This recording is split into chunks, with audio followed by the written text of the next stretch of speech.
آپ کو دنیا میں بھیجا ہے تو آپ کو چلنے کے لیے سواری کی ضرورت ہے. اگر آپ دنیا میں آئے ہیں تو آپ کو کھانے کے لیے غذا کی ضرورت ہے. اگر آپ دنیا میں آئے ہیں تو آپ کو رہنے کے لیے مکان کی ضرورت ہے. یہ سب خدا نے آپ کے استعمال کرنے کے لیے بنایا ہے. محبت کرنے کے لیے اس نے محمد رسول اللہ کی ذات عطا فرمائی ہے. اس لیے دنیا میں رہیے مگر سچی محبت اس سے کیجئے جس کے صدقے میں اللہ نے اس کائنات کو عطا فرمایا ہے. سبحان اللہ، ماشاء اللہ. بہت اگر آپ نے درود شریف پڑھیں، تھوڑی دیر ایسے بیٹھ جائیے، چاہے جہاں جگہ مل جائے، تھوڑی دیر، بس 2-4 منٹ.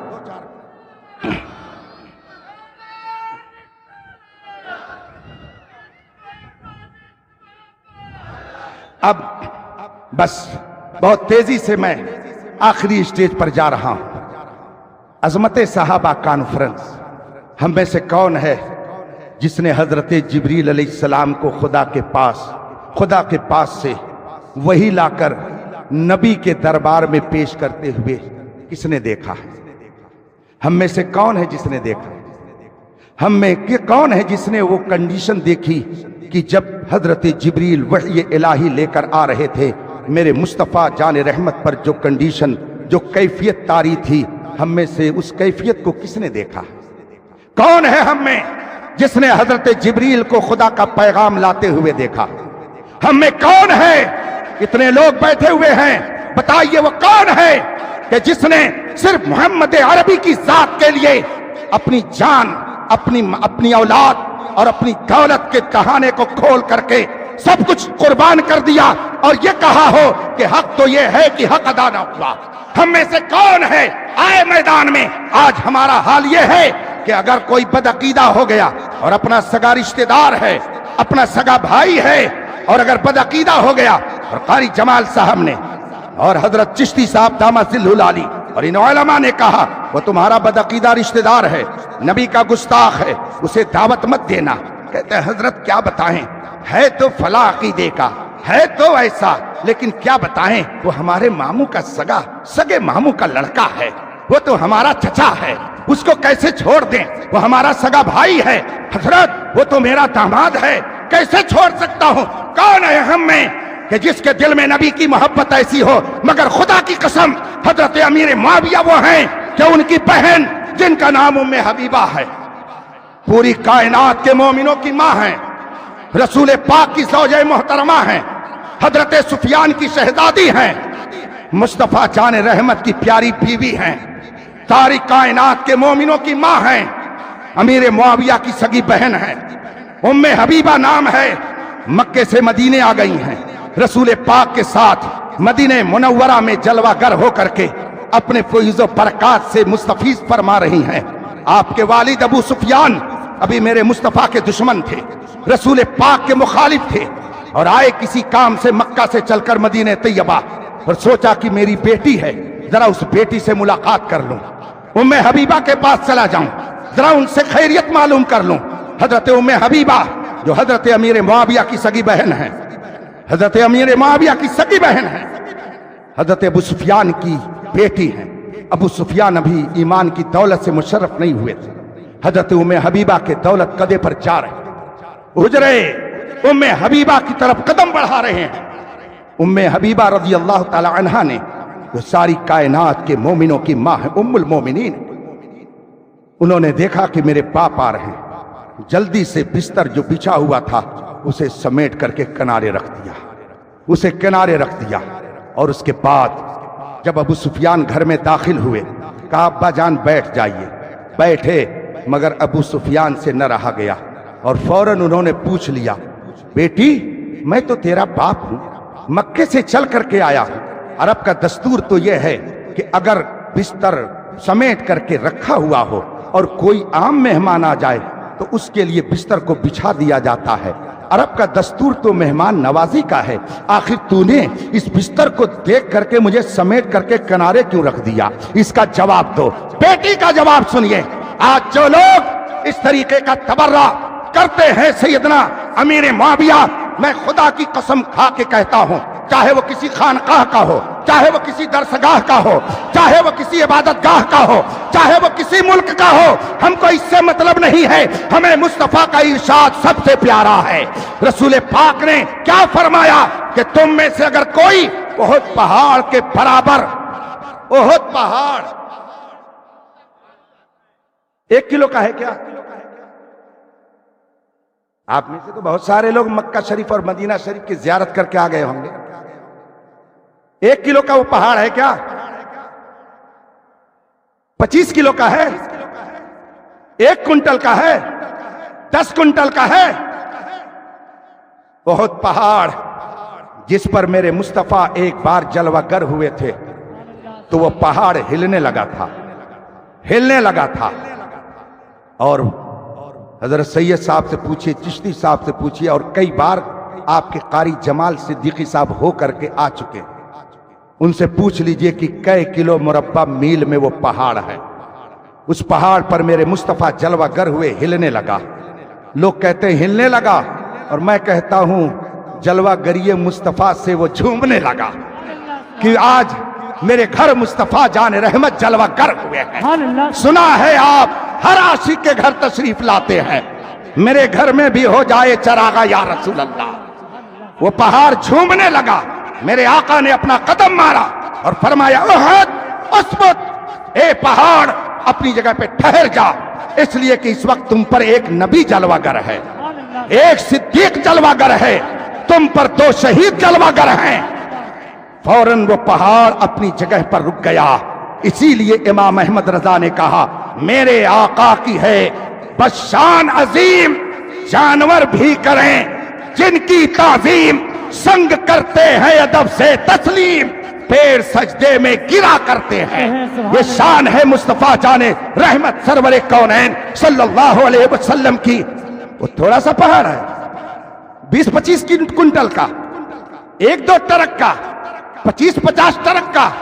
پورے ہندوستان میں جتنے ٹرک چل رہے ہیں، اب آج چل رہے ہیں کہ نہیں میں نہیں بتا سکتا، لیکن جتنے ٹرک چل رہے ہیں ان سارے ٹرکوں میں اگر احد پہاڑ کا پتھر بھر دیا جائے، یہ تو جتنے ٹرک ہیں سب تنگ ہو جائیں گے، اتنا بڑا وہ پہاڑ۔ مگر میرے مصطفیٰ کیا فرماتے ہیں؟ لو ان احدکم انفق مثل احد ذهبا ما بلغ مد احدهم ولا نصیفا۔ رسول پاک فرماتے ہیں کہ اگر میرا ایک صحابی احد پہاڑ جس کو رسول پاک نے نام لے کر کے فرمایا، میرا ایک صحابی اگر 2 یا 4 کلو جو ایسے ہاتھ میں لے کر کے اللہ کے راستے میں دے دے، 2-4 کلو جو اللہ کے راستے میں اٹھا کے ایسے دے دے، اور تم احد پہاڑ کے برابر سونا، چاندی نہیں، رانگا اور تانبا اور پیتل نہیں، لوہا نہیں، احد پہاڑ کے برابر سونا خرچ کر دو رب کی بارگاہ میں۔ احد پہاڑ کے برابر سونا اللہ کے راستے میں خرچ کرو۔ حضور فرماتے میرا ایک صحابی اگر 2-4 کلو جو اللہ کے راستے میں خرچ کر دے تو تمہارا احد پہاڑ کے برابر سونا میرے صحابی کے 2-4 کلو جو کا مقابلہ نہیں کر سکتا۔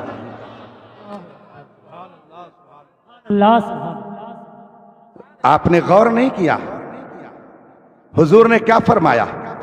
میرا صحابی 2-4 کلو جو خرچ کر دے۔ گویا جو صحابی نہیں ہے، جو صحابی نہیں ہے، بلکہ وہ تو خرچ کی جانے والی ایک چیز ہے، مگر صحابی کے ہاتھ سے اگر وہ لگ جائے، صحابی سے اگر اس کو نسبت ہو جائے، ہمیں ذرا نسبت صحابیت کو دیکھو۔ کیوں کہتے ہو صحابیت ہی سب کچھ نہیں ہے؟ آؤ بتاؤ میں کہ صحابیت کا کیا مقام ہے۔ اگر ایک شخص جو جاں بلب ہے، جان نکلنے والی ہے، جان نکلنے والی ہے، اور اسی حالت میں جبکہ ابھی مومن نہیں تھا، جان نکلنے والی تھی، اور ادھر سے مصطفیٰ کا گزر ہو گیا،